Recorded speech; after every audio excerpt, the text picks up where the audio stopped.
তো অবাক, আমার মুখে নাই জবাব। আমার আম্মু এটা কি নামছে দা আমার একদমই পছন্দ না, কারণ পুঁই শাক রান্না করেছে। আমার কোনো শাকই ভালো লাগে না, কিন্তু আম্মুর হাতের শাক রান্নাটা অনেক মজা হয়, কারণ তেল মশলা খুব কম ব্যবহার করে।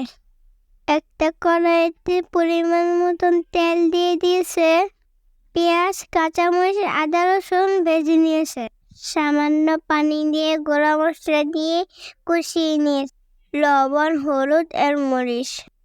আগে পুঁই শাকের ডাঁটা, আলু কষিয়ে নিয়েছে ভালো মতো।